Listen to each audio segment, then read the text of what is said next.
우리가 모세 오경이다 이렇게 하면 창세기, 출애굽기, 레위기, 민수기, 신명기 이렇게 모세의 5 저작을 우리가 모세 오경이다 그렇게 칭합니다.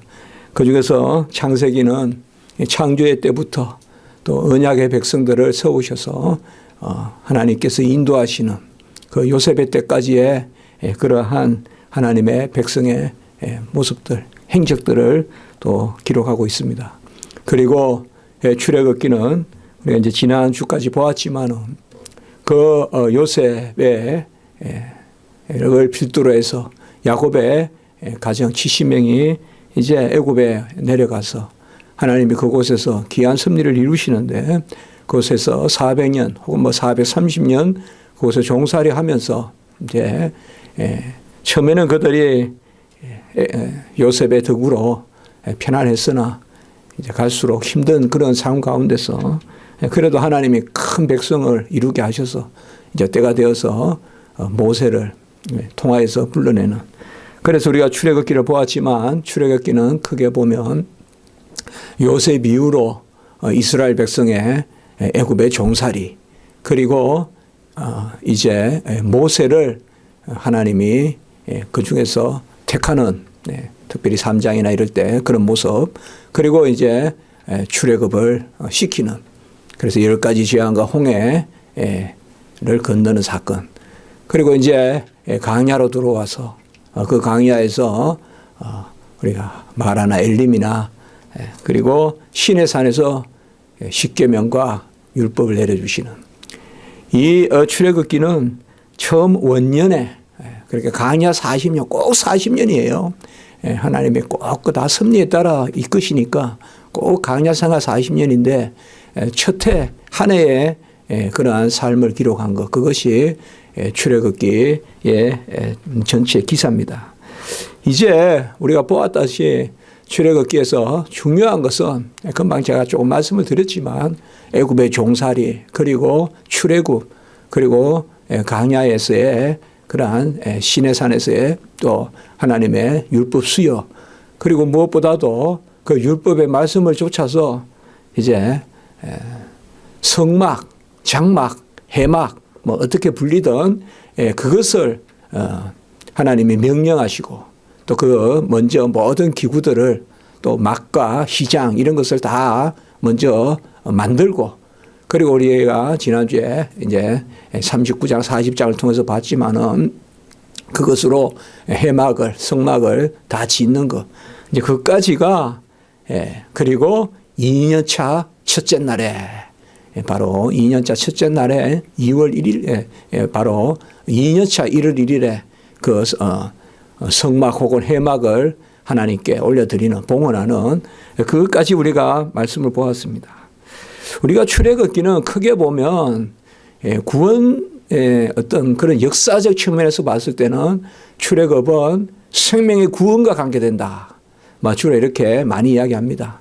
물론 제가 봤을 때는 생명의 구원은 홍해 사건, 홍해 도화 사건 이런 것은 우리가 생명과 관계되지만 시내산의 말씀은 아무래도 거룩한 삶이거든요. 율법을 통해서. 그래도 대체로 모세의 이 오경을 다룰 때 우리가 출애굽은 크게 봤을 때는 생명에 관한 것이고 이제 오늘 보게 되는 이 레위기의 말씀 이 레위기는 출애굽기와 우리가 출애굽기, 레위기, 민수기, 신명기는 사실 떼서 읽으면 안 됩니다. 그러니까 저도 많은 생각을 하다가 그대로 우리 기도 사경에서 계속 봐야 되겠다. 그래서 레위기는 이제 2년 우리가 성막을 봉헌하고 난 다음에 그리고 첫째 달 한 20일까지예요. 그러니까 2년 20일까 기원전 예수님 오시기 전 1440 이제 5년이 되죠. 6년이 됩니까? 1440 그 2년차 처음 20일 정도에 있었던 일이 이게 레위기입니다. 레위기는 긴 시간이 아닙니다. 그래서 레위기의 말씀은 처음에 2년차 1월 20일의 기록인데 여기 레위기는 거의 다 사건은 없고 다 말씀이에요. 레위기는. 레위기에는 사건은 거의 없어요. 27장으로 되어 있는데 사건은 8장에서 10장 사이에 보면 제사장 위임하고 또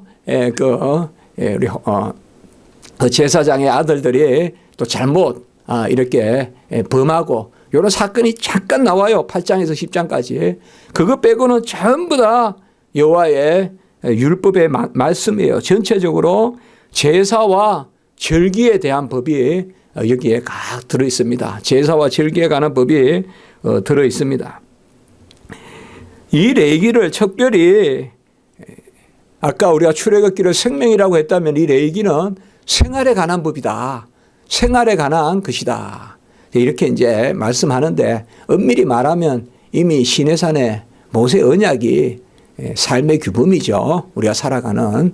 그렇게 볼 수 있지만 좀 더 출애굽은 크게 봤을 때 생명을 살려주시고 이제 해막을 짓고 그러니까 전체적으로 어떤 구원의 칭의의 생명을 얻는 단계 그리고 이제 이 레위기부터는 그렇게 생명을 얻은 자들이 어떻게 살아야 되냐.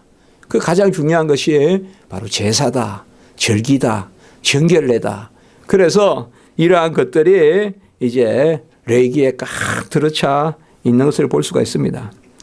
레위기라고 부르는 것은 우리가 이미 생각하시겠지만 이 레위기의 내용이 제사와 절기, 제사장 거의 다 이런 부분들입니다.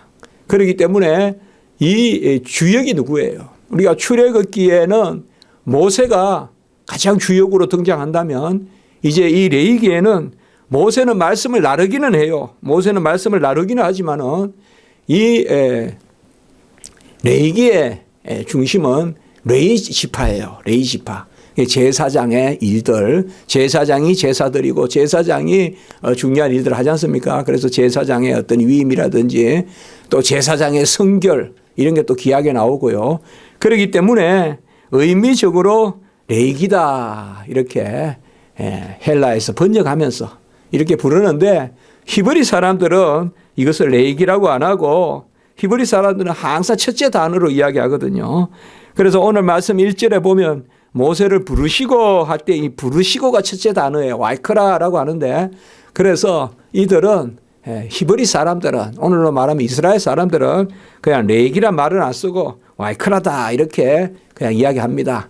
어쨌든 이 거룩한 하나님의 말씀에 다른 제목을 인간이 붙인다는 것은 합당치 않다 그렇게 생각하는 거예요. 그러니까 첫째 단어로 그냥 이렇게 레위기 대신에 그렇게 부르는 것을 볼 수가 있습니다. 금방 제가 말씀을 드렸지만 이 레위기에 역시 말씀을 실어 나르는 사람은 모세예요. 그러니까 레위기라고 해서 무슨 레위 지파의 아론에게 더 많이 말씀을 하고 그건 아니에요. 하나님 질서란 말이에요. 우리가 해막 성막 지을 때도 다 모세에게 명령하시잖아요. 마찬가지입니다. 이 레위기에서도 모세에게. 그래서 여호와가 모세에게 말씀하여 이르시되 이런 표현들이 거의 27장 가운데 거의 20장에 이런 말씀들이 계속 나옵니다. 뭐 우리가 단장 이렇게 넘겨보면 금방 볼 수가 있거든요. 여호와께서 모세에게 말씀하여 이르시되 그 와이타베르 야외 엘 모세 레모르 우리 히브리어로 말하면 바로 여호와께서 모세에게 말씀하여 이르시되 이것이 전체적으로 이 레위기의 이 레위기는 좀 시적인 그런 표현이거든요. 이 경서가 그러니까 일종의 그 추임새 같이 여호와께서 모세에게 말씀하여 이르시되 여호와께서 모세에게 말씀하여 이르시되 이렇게 하면서 이 레위기가 또 전개되는 것을 볼 수가 있습니다. 전체적으로 오늘은 이 레위기가 어떤 구조를 가지고 있느냐. 특별히 우리 레위기는 되게 복잡하고 레위기는 뭐가 많이 들어있는 것 같고 뭐 그런 생각이 드네요. 그래도 출애굽기는 뭔가 이렇게 참 역사가 있고 뭐 크게 이렇게 금방 그려지는데 그 레위기도 사실 조금 살펴보면 우리가 좀 정리가 됩니다. 그래서 이 레위기에 뭐가 말씀이 들어있고 레위기에 뭐가 하나님 우리에게 내려주시는가 하는 그걸 잘 기억하는 것이 또 성경을 우리가 잘 이렇게 묵상하고 하는데 도움이 됩니다. 레위기에 어디가 무슨 말씀이 있다든지 이런 것들을 잘 기억할 필요가 있습니다. 레위기는 크게 우리가 2부로 나눈다면 앞부분은 1장에서 17장까지 대체로 제사에 관한 것이 쭉 나옵니다.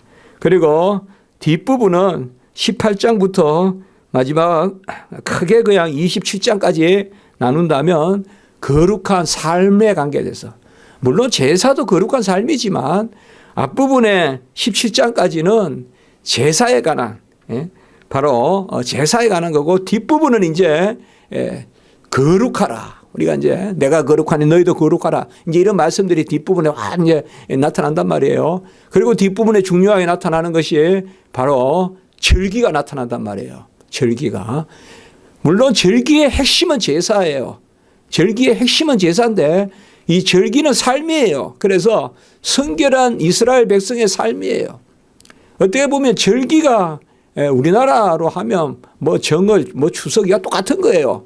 이스라엘 백성은 절기 중심으로 한 해가 가고 그 절기는 우리가 좀 있으면 보겠지만은 바로 그들의 한 해의 삶과 같이 가거든요. 한 해의 삶과. 그래서 이 뒷부분에는 이러한 부분들이 나옵니다. 우리가 조금 더 이 부분을 살펴볼 필요가 있겠습니다. 일부 제사법에는 먼저 1장에서 5장까지는 소위 5대 제사가 나옵니다. 1장에서 5장까지는 5대 제사. 그래서 번제, 소제, 화목제, 속제제, 속건제. 이건 이제 제사의 성격에 따라서 분류하는 거거든요. 제사의 어떤 형식이 아니라 제사의 성격. 그래서 제1장에서는 보면 번제. 번제는 뭔가 하면 하나님에 대한 자기 전부를 드리는 겁니다. 자기의 존재. 우리가 이렇게 하면 쉽게 생각해 볼 수가 있겠어요. 번제라는 것은 그래서 태워서 그냥 싹 다 드리는 건데 이 번제는 하나님 앞에 내 자신을 드리는 거. 그 다음에 제2장에서는 소제가 나옵니다. 이 소제는 형식에 따라서 분류되는 게 아니에요. 내용에 따라 분류되는 겁니다. 우리가 힐소자를 써서 빻아서 드리기 때문에 소제다 이렇게 하는데 이 소제는 분명히 내용상의 의미로 분류돼야 돼요. 이 소제는 순수한 봉사를 뜻한다. 그래서 이렇게 한번 생각해 볼 수가 있습니다. 우리가 크게 분류해 본다면 번제는 내 자신을 드리는 거고 소제는 내 노력을 드린다. 이렇게 해도 되겠습니다. 그렇게 우리가 한 측면을 봐도 돼요. 그러니까 소제는 뭐예요? 우리가 막 갈아서 빻아서 내 열심을 다해서 그렇게 생각하시면 되겠고 번제는 그냥 나를 싹 그냥 다 태워서 드린다. 그렇게 생각하시면 돼요. 이거는 형식에 관계되는 건 아니에요. 내용에 관계되는 거예요. 그래서 번제를 1장에서 다루고 2장에서는 소제를 다루는데 번제는 나 자신을 하나님께, 소제는 나의 땀과 노력과 내 살과 피와 그냥 빻아서 짜서 드리는 헌신, 그게 소제의 의미다. 그리고 제3장에서는 화목제를 다룹니다. 화목제. 지금 5대 제사라고 하는데 이게 소위 5대 제사 중에 세 번째 화목제. 화목제는 알다시피 하나님과 우리 사이에 화목을 뜻하는 그 제물입니다. 이 화목제 안에 세 가지 제사 개념이 있어요. 그것이 첫 번째는 바로 감사제고, 두 번째는 서원제고, 세 번째는 자원제다. 그래서 우리가 크게 화목이라는 개념에 감사와 서원과 자원하는 제물. 그러니까 이게 무슨 제물의 세 가지 종류라기보다 이건 성격이라고 생각하시면 돼요. 그래서 크게는 우리가 화목제, 감사제 따로 나누지 않고 화목제다. 이게 바로 이제 성경의 지금 편별입니다. 이게 3장입니다. 그리고 4장에서 5장까지는 이게 꼭 2장, 나머지는 다 한 장씩 가는데 4장에서 5장에 속죄제, 속건제가 있거든요. 4장에서 5장에 속죄제, 속건제가 있는데 4장 1절로부터 5장 13절까지의 속죄제가 나옵니다. 속죄제. 그래서 원죄와 자번죄의 모든 죄를 속하는 것, 이것이 바로 속죄제다. 그 다음에 속건제는 5장 후반부에 나옵니다. 5장 14절에서 19절에 보면 속건제다. 속건제는 좀 이렇게 생각하시면 돼요. 속죄제는 하지 말은 것을 하는 거고, 예? 이건 완전히 똑같이 구별은 안 돼요. 그러나 이렇게 보면 대충 맞아요. 속건제는 해야 될 걸 안 하는 거예요. 이웃을 사랑하는데 안 하고, 이웃 재산 보호해 줘야 보호하지 않는다든지. 그래서 속죄와 속건은 사실상 같이 크게는 우리가 말할 수가 있어요. 그렇지만 엄밀히 나눈다면 속죄제는 좀 더 하지 말아라는 것을 했을 때, 속건제는 해야 될 걸 안 했을 때, 그런 마음으로 좀 바라보시면 돼요. 그래서 속죄제는 어기면 다 사망이에요. 그러나 속건제는 뭐예요? 어기면 배상이 따라요. 배상이. 배상이. 뭘 갚아야 될 걸 안 갚는다든지.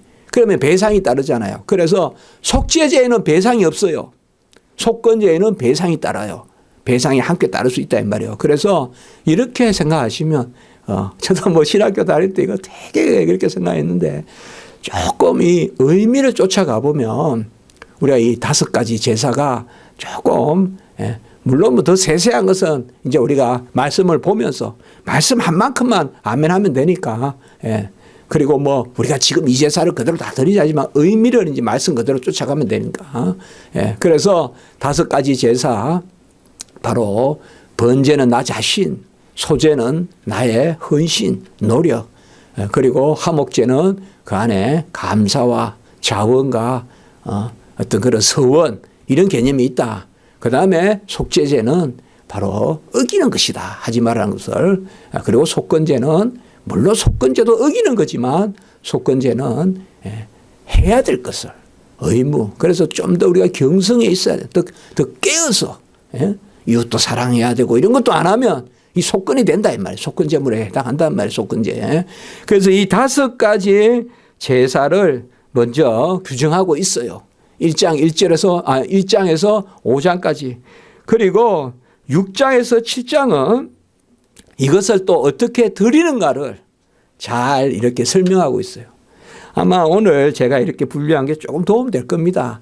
이걸 레위기를 우리가 처음부터 막 읽으면요. 이 앞부분에 또 번제 나오다 또 번제 나오고 막 이런 기분이 많이 들거든요. 그러니까 이게 이거예요. 앞부분에는 5가지 제사를 성격을 쭉 설명해 놓고 그 다음에 이걸 어떻게 지켜야 되냐. 이걸 이제 6장에서 7장에 말하고 있습니다. 그리고 8장에서 10장은 이 제사장에 대한 규례입니다. 아까 말씀을 드렸지만 이 부분만 조금 역사적인 사건 같은 게 가미가 돼요. 하나님이 하라는 대로 하지 않고 이래가지고 벌을 받고 이런 것들이 나온단 말이에요. 이 부분만 레위기에서. 나머지는 전부 다 하나님의 명령이에요. 그러나 이 8장에서 10장까지도 보면 제사장의 위임을 어떻게 해라, 뭐 제사장 의복을 어떻게 입혀라, 어떻게 정결하게 이런 게 있어요. 그러나 여기는 역사적인 사건도 들어가 있어요. 이 제사장 부분에는. 그러니까 그 부분만 우리가 역사적 있고 나머지 전부 다 명령이다. 그리고 11장에서 15장은 바로 어떤 부분이냐. 제가 전에도 말씀을 드렸지만은 구약에서 우리가 가장 중요한 신학적 어떤 우리가 큰 맥락은 3가지인데 언약과 절기와 제사인데 꼭 이 3가지와 더불어 빠뜨리지 말아야 될 개념이 있다. 그것은 바로 정결례다. 이 구약에서 이 신약에서 우리가 회개하라 천국이 가까웠는다. 제사함을 얻게 하는 회개의 세례. 이 회개가 아주 중요하지 않습니까? 항상 제사함에 그게 구약에서는 항상 이 정결례 개념이 있다. 이 부분에 지금 정결례가 나옵니다. 그러니까 11장에서 15장까지는 정결례입니다. 이게 뭐 이 정결례의 기본 의미는 벌써 우리가 좀 정해지죠. 정결례는 지혜로웠다. 뭐 보니까 뭐 우리나라에도 보면 어릴 때 요새는 그런 거 안 지키지만 옛날에는 100일 될 때까지 방문하지 마라. 그게 우리 조상들이 지혜로운 거다. 어릴 때 전염병에 걸리고 하니까 그 일리가 있다. 그렇게 보고 하는데 이 정결례도 너무 그렇게 막 해서 성경이 지혜롭고 정결례를 지킨다는 건 다 그거 과학적으로 근거가 있다. 산모가 어떻게 이렇게 해야 된다. 그런 걸 넘어서서 잘 아실 것은 정결례가 이 11장에서 15장은 제사 안에 있다는 걸 아셔야 돼요. 제사 안에 있다는 거. 이런 게 중요한 거예요. 이게 뭐냐 하면 제사를 드리기 위한 정결이에요. 그게 뭔가 하면 정결하지 않으면 성전에 나가지 못하는 거야. 정결하지 않으면 제사 드리러 못 가는 거예요. 그걸 생각하시면 되나요? 우리가 오늘날도 막 살다가 주일날 예배 드릴 때 마음에 우리가 찔림이 있잖아요. 내가 이 모습으로. 그러니까 이제 우리가 좀 더 삶을 좀 건신하고 또 그렇게 하잖아요. 뭐 오늘날 무슨 뭐를 어디 씻고 어디 가서 제사장한테 보고하고 그래서 정결례가 없잖아요. 오늘 그 정결례 다 폐지됐지만 우리가 그렇잖아요. 특별히 말씀을 수종 들고 하는 주의 종들은 또 더 그런 면이 있잖아요. 그래서 참 애통하잖아요. 항상 말씀을 들고 또 선포해야 되는데 내 마음에 그러한 것들이 있잖아요. 그래서 오늘 여기도 이겁니다. 11장에서 15장은 정결례고 그리고 16장, 17장에 속죄일이 들어가 있습니다. 속죄일이. 그러니까 우리가 전체적으로 17장까지는 제사를 바로 드리는 거예요. 그래서 아까 말씀을 드릴 때 1장에서 5장까지는 제사가 뭐다. 6장에서 7장은 그 제사를 어떻게 드려야 된다. 그 다음에 8장에서 10장은 제사장들이 어떻다. 그 다음에 11장부터 15장까지는 길게 나와요. 정결례. 뭐 정결한 부정한 병은 어떻게 해야 되고 또 아이를 낳았을 때는 어떻게 해야 되고 뭐 그런 정결례예요. 그러니까 이게 뭐냐. 그러니까 우리 항상 제사 개념으로 하나님 앞에 나가는 자는 깨끗하게 해서 나간다. 이제 그게 바로 정결례의 기본 그러한 뜻이다. 그리고 속죄일에 대해서 이렇게 하고 있습니다. 사실 상번제라든지 이런 것은 다 속죄 개념이 있거든요. 그러니까 날마다 우리가 더러우니까 날마다 사실 회개해야 돼. 그래서 우리가 상번제는 이미 회막 때 상번제에 대한 규례가 나왔잖아요. 출애굽기 때 우리가 아침과 저녁 때 날마다 번제를 드리고 이런 개념들이 있잖아요. 네. 그래서 사실 오늘날 예배에 이 회개 개념이 많이 약화되고 있고 뭐 굳이 그러냐 이러면서 그냥 뭐예요 이게 뭐 뿌리는 없고 그냥 붕 떠 있는 거라. 맨날 걸치기만 하지 내 속은 못 보는 거예요. 뭐 계속 화려한 옷만 입으면 사람은 안으로는 골마가잖아요. 막 화려한 옷으로 막 그냥 남 보면 막 아주 그냥 매력적이고 이러지만 내 속은 그냥 골마가잖아요. 예배도 마찬가지다. 회개가 있고 하나님 앞에 이 정결 이 부분이 있어야 우리가 뿌리를 내리는 그러한 하나님 앞에 경배와 찬양과 예배를 드릴 수 있지 않겠어요? 그래서 우리가 레위기 부분에 이런 말씀들. 그러니까 이제 우리가 이런 것을 크게 그리면서 다음 주부터 한 장씩 보면 크게 자리매김이 되지 않겠습니까? 그리고 이제 2부로 넘어갑니다. 2부는 뭐냐?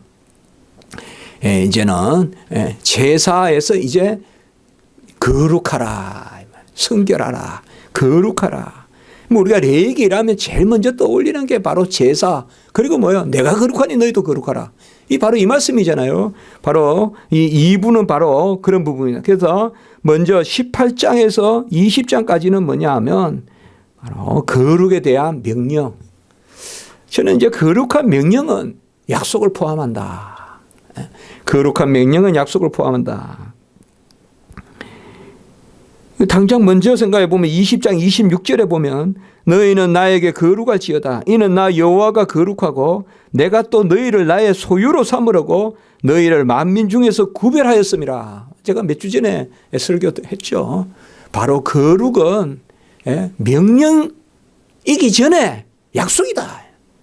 약속 전에 뭐야? 선택이다 이 말이야. 내가 너를 거룩한 백성 삼으려고 거룩한 백성으로 구별했다 이 말이죠. 그래서 성도로서 거룩해지자 그런 말씀을 우리가 설교했잖아요. 그래서 20장 26절에 너희는 나에게 거룩한데 내가 너를 나의 소유로 삼으려고 너희를 만민 중에 구별하였음이라. 그렇죠. 이게 언약이 전제된다 이 말이에요. 그러나 약속된 백성이기 때문에 너희들은 거룩한 길로 가게 돼 있는 견인, 바로 거룩한 길로 가게 돼 있는, 예. 그래서 이 레위기를 읽을 때 우리가 레위기는 경서고 구약이고 하니까 구약 시대 때는 열심히 살아서 거룩에 이루고 그렇게 개념으로 보시면 안 된다 이 말이에요. 그렇게 보시면 안 되고 바로 내가 너희를 거룩하게 하려고 선택했다. 그런 백성이니 내가 거룩하듯이 너희도 거룩해라. 이렇게 읽어야 된다 이 말이에요.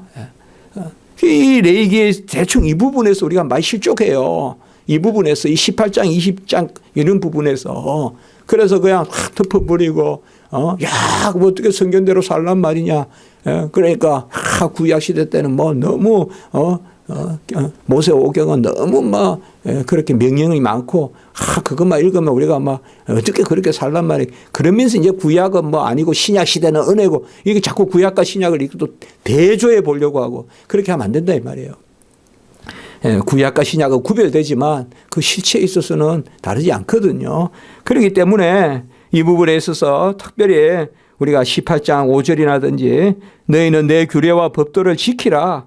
사람이 이를 행하면 살리라 라고 해서 기본적으로 성경에서 말하는 거룩은 딱 한마디만 하라 그러면요. 말씀대로 사는 거예요. 말씀대로. 그러니까 여호와의 말씀에 복종하는 게 거룩이에요. 가장 실질적인 정의를 내린다면. 그리고 그것을 의미를 설명한다면 이제 구별해서 드리는 거 이렇게 우리가 설명할 수 있지만 성경에서 말하는 거룩은 뭐냐? 이제 말씀 받은 대로 사는 거예요. 말씀 받은 대로 사는 거. 그게 거룩이에요. 쉽게 말하면 그게 거룩이에요. 19장 2절에서 3절도 마찬가지예요. 너희는 거룩하라. 나 여호와 하나님이 거룩함이라. 너희 각 사람은 부모를 경외하고 그의 안식일을 지키라.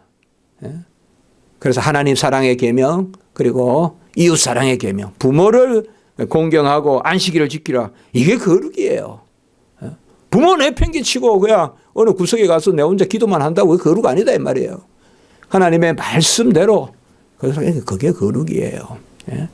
뭐 거룩하고 옷수를 더 길게 내리고 더 남 보이게 그냥 이런 걸 차고 다니고 하는 그게 거룩이 아니라 더 금식한다고 거룩이 아니라 하나님의 말씀대로.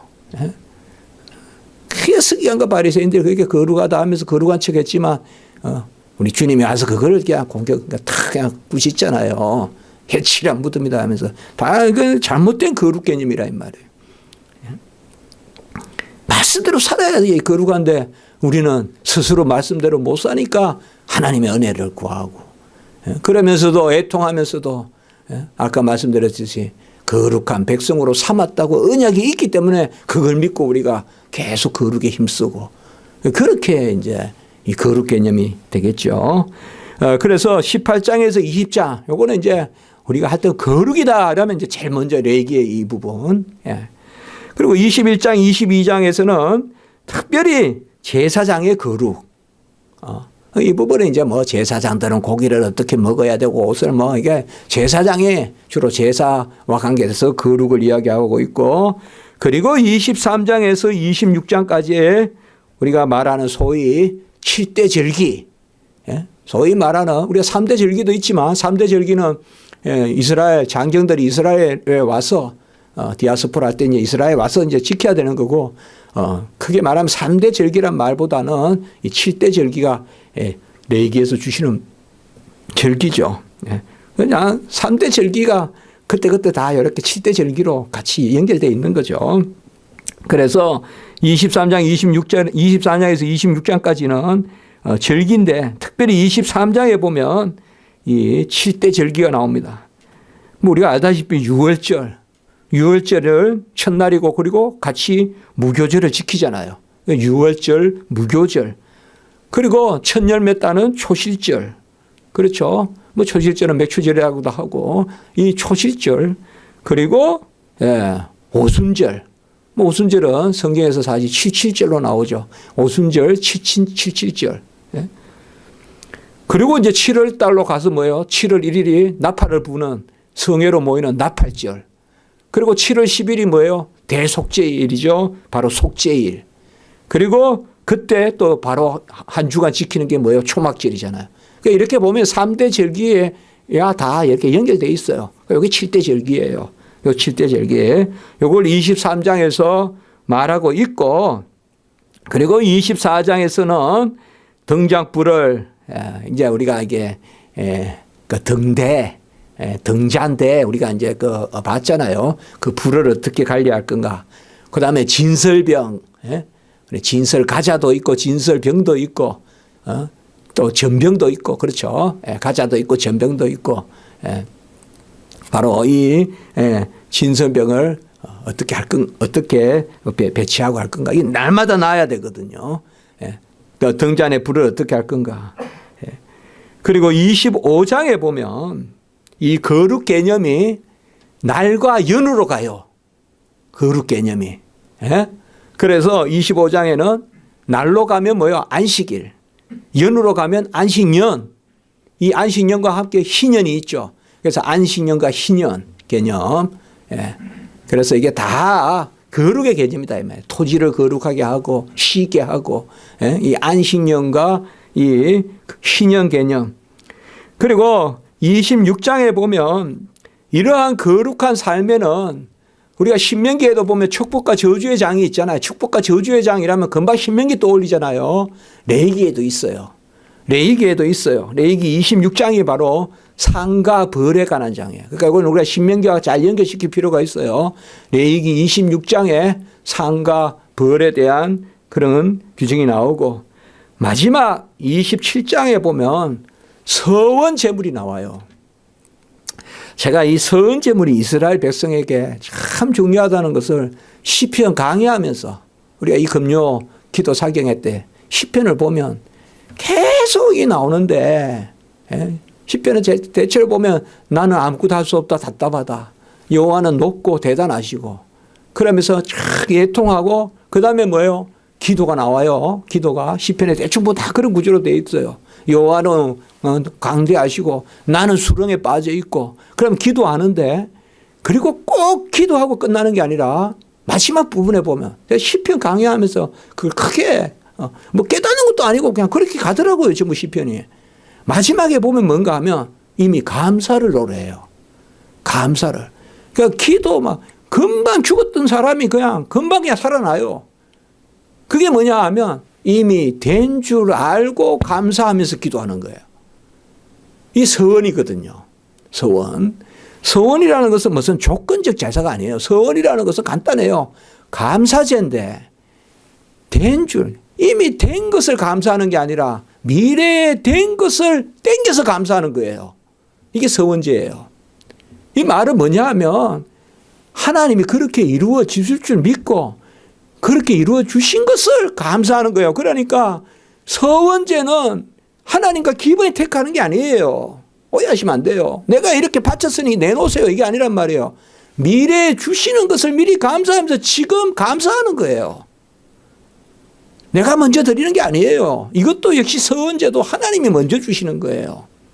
그러나 그 서원은 미래에 이루실 것을 지금 아멘 하면서 그것의 일부를 지금 드리는 그 개념으로 서원이지, 내가 이것을 드렸으니까 하나님은 갚으세요라는 서원은 서원이 아니에요. 그거는.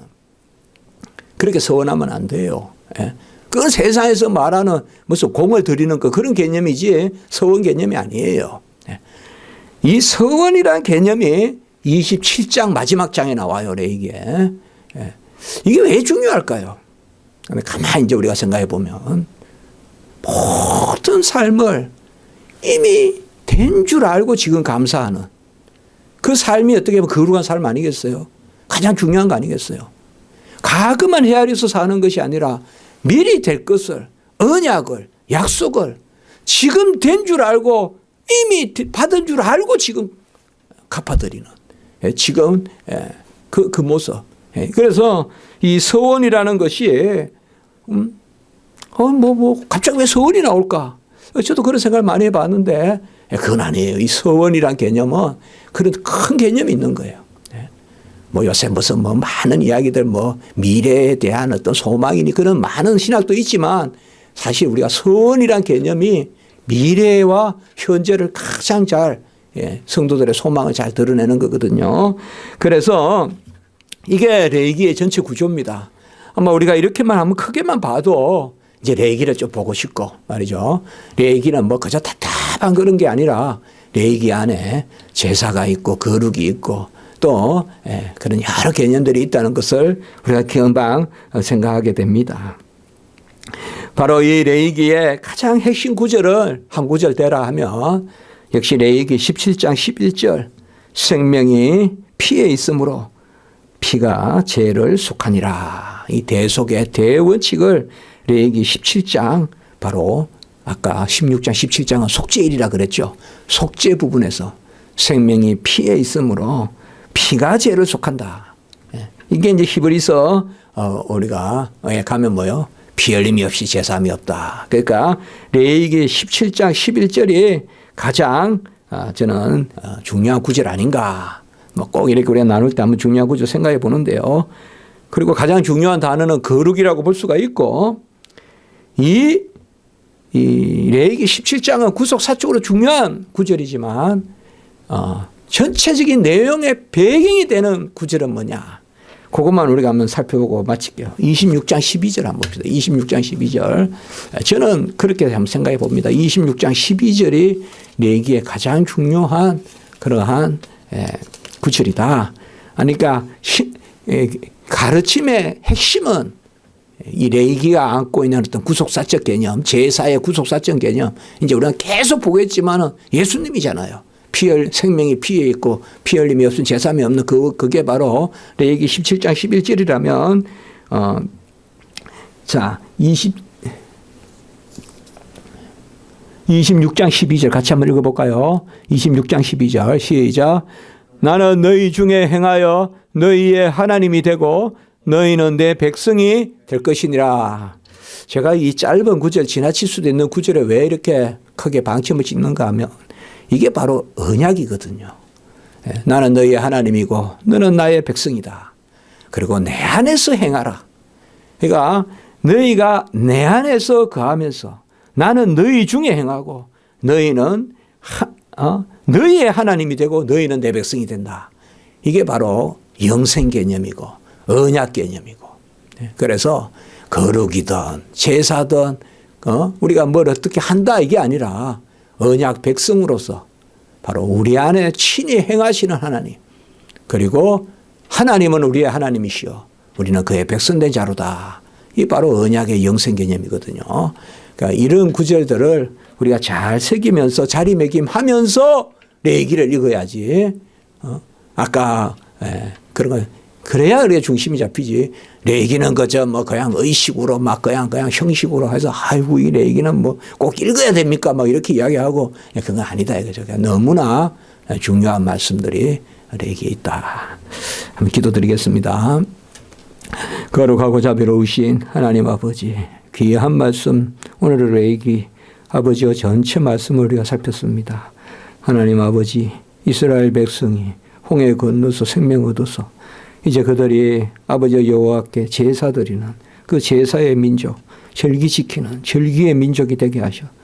그리고 거룩하게 하시는 그러한 성결의 백성이 되게 하시는 귀한 말씀을 주셔 감사를 드립니다. 이 모든 말씀이 우리에게 그저 짐이 되고 찔리는 것이 아니라 언약이 있으므로 오히려 우리가 이때 담대하고 또 우리는 다 이루신 예수 그리스도 그 보혈의 공로로 친히 값으로 사신 주님이 계시기 때문에 우리는 지금 다 이루은 성취의 백성으로 이 말씀들을 받습니다.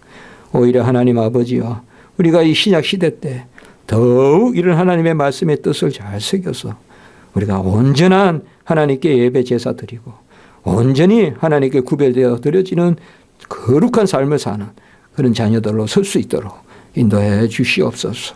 우리 모든 성도님들 불쌍히 여겨주시고 우리 교회 불쌍히 여겨주시고 우리 모든 아버지의 행사 주님께서 주장하시고 우리 교회를 주님 보시고 출애굽의 아버지여 여호와 하나님이 그 백성이 간역자로 고생하는 거 보시고 10가지 재앙 이렇게 홍해 가르치고 기적으로 그들을 이끌어 가시듯이 우리 교회도 하나님 기적으로 여호와 하나님 이끌어 주시옵소서. 구주 예수 그리스도 이름으로 감사하며 기도드리옵나이다. 아멘.